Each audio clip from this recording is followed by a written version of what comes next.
So, paano po kayo naging kagawad? Can you tell us kung paano po? I always do mga trading, yung mga negosyo na hindi walang pressure, walang stress. Yung pag gusto kong kumita, kikita ako. Pag hindi, hindi. And then for a long time, ganun ang nangyayari sa akin until one time, sabi ko nga sa sarili ko. Lalo na nung nasa high school yung daughter ko.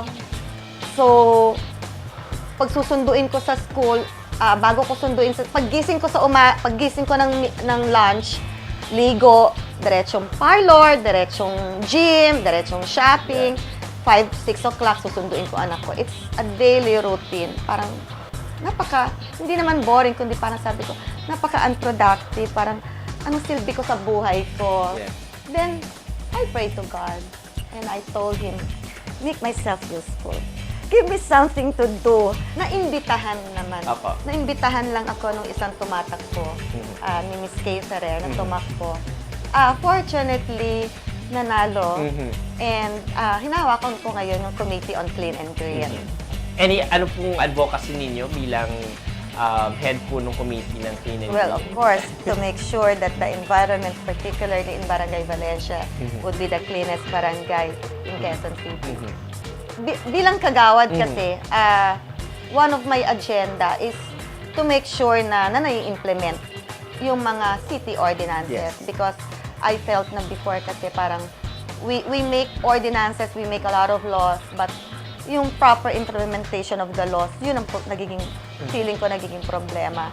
So sabi ko, nung pumasok ko nga ako dito at nanalo ako, sabi ko, siguro ang dapat talaga is make use of the whatever laws na naandyan. Kasi napakarami ng law. So sabi ko, dapat lang ma-implement para malaman natin kung doable ba talaga at talagang maganda ba yung mga law na pinatutupad.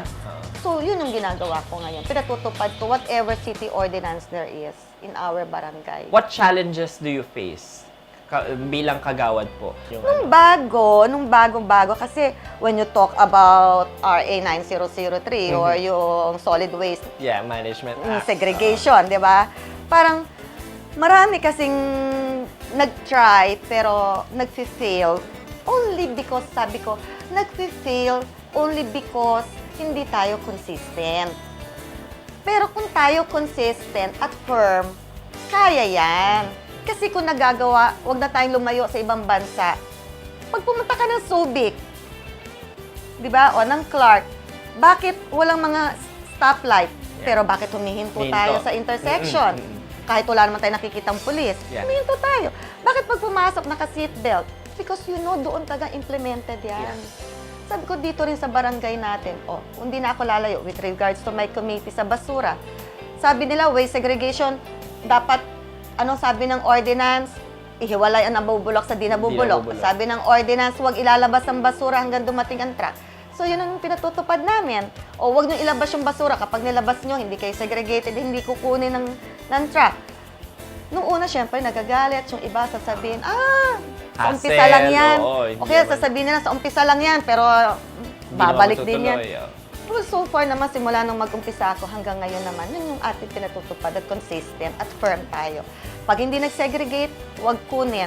Hindi ka na namin iboboto! Sabi ko, okay lang, basta ang importante, mapatupad natin yung dapat ipatupad. Maaaring ngayon, sabi ko, nagagalit kayo. Maaaring ngayon, hindi nyo na-appreciate. But in the long run, lalo na kung wala na ako, sabi ko, sana maalala nila ako. Na once upon a time in the life of Barangay Valencia, there was once a kagawad na talagang tunay niyang pina-implement ang mga city ordinances at ginawa niya at ginampanan niya ang tungkulin niya bilang kagawad.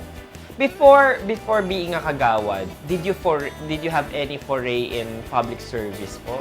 O ito po yung first time ninyo na? First. Though it was my dream in my college days, like what I've said. But ngayon lang. Kaya sabi ko nga, siguro si Lord kahit papano, kahit matagal bago sinagot yung aking binibigay niya pa rin. Binibigay pa rin yun. Baka ibigay niya pa rin po yung pagiging abogado ninyo. Hindi imposible nga. Opo. Pwedeng gawin kong libangan. Pag lalo na pagtapos na yung anak ko mag-aaral. At ako na ngayon ulit mag-aaral. Opo. Ano po bang mga iba po yung advocacies? Yung mga personal advocacies na kahit na hindi na po kayo kagawad, ginagawa niyo pa rin? Ngayon kasi ang project ko dito ang tinututukan kong project ngayon sa Barangay Valencia is the Sagip Batis, wherein we put trash nets in the entry and exit point of our barangay. So, bago pumasok sa barangay territory yung basura, kinokontrol na namin. Okay. Hinaharang na namin. And then, namomonitor namin tuloy kung ganong karaming basura ang pumapasok sa barangay. At napapasabihan din namin ng mga ibang barangay na ito yung, or sa city, na ito yung quantity. Oo, yes. Tapos, nakokontrol din namin Yung paglabas. Yung pag-flow to ensuing barangays. And then, mamomonitor namin yan. It's a great idea. May mga foundations po ba kayong sinusuportahan ngayon? Mga feeding programs? Or Well, with the Rotary Club of New donation, Manila, yes. I am with the Rotary Club of New Manila. Masarap ang feeling na at the end of the day, pag lalo na may nagawa kang isang kabutihan, hihiga ka sa kama, tapos sarap-sarap ng feeling na may naitulong ka. Or just the fact na naglinis kami buong, sabi mo, ng kalahating araw sa ibang lugar, tapos nakita mo yung dumi dito, nalinis mo. Parang, yun lang, nakaka-fulfill. Yeah. Nung lumalaki po kayo hanggang ngayon, meron po ba kayong listahan ng mga gusto ninyong gawin sa buhay? At saka kung ano na po doon yung mga sa tingin niyo na-accomplish niyo na? Being the youngest in the family, I'm scared na baka mamaya hindi rin ako makatapos because you'll never know what will happen, di ba? So I pray to God, sabi ko, Lord, I wanna be different. I wanna make sure na makatapos ako ng pag-aaral ko para happy ang daddy ko. It's always all about my dad. Yeah. And then, nung sinabi ko, Lord, gusto ko makapag-asawa ako ng mabait, ng mapagmahal, ng sweet. Binigay naman ni Lord. Okay. So, nung nagkaroon ako ng anak, sabi ko, Lord, yung gift mo sa akin, my only daughter, si Jam, sabi ko, someday I will give her back to you as my gift. So, please, sabi ko, ituro mo sa akin yung tamang pamamaraan, tamang pagpapalaki sa anak ko. Ngayong nakikita po namin ang isang Ana de Guzman Millonado, ano po sa tingin ninyo yung sasabihin ng ama ninyo sa inyo? Sana he's proud of me. Maaari hindi ako naging as religious as him ngayon, pero in some other ways. Ikaw po ay isang kagawad, businesswoman, a mother, at saka syempre po isang community servant, public servant. Ano pa po ba ang gustong makamit o magawa ni Miss Ana de Guzman Millonado in the next 5 years? Bahala na si Lord sa akin.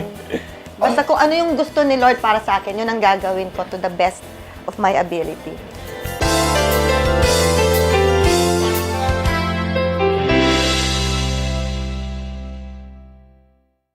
Beautiful inside and out, Counselor Ana Millonado gives herself to the greater good as she tries to make a difference. She's what every Filipina woman aspires to be. This is Attorney Reggie Tongol. Join us again next week here on Spotlight as we bring you inspiring stories of people we believe you should know. Color, favorite color. White. Favorite food. Sidigal na baboy. Movie, kind of movie. Yung kay Sharon Cuneta, yung pasan ko ang mundo. What's your worst fear? I don't wanna be negative. So, wala akong worst fear. Pet peeve. Makulit! Favorite sound to hear. Kung sa genre, mga mellow songs. Favorite place to go to. Tagaytay. What's your favorite activity with your family? Watching DVD. Sobra enjoy ako. Maraming salamat. Ayan, tapos na daw tayo sa amin sa inyo. Thank you for gracing this show.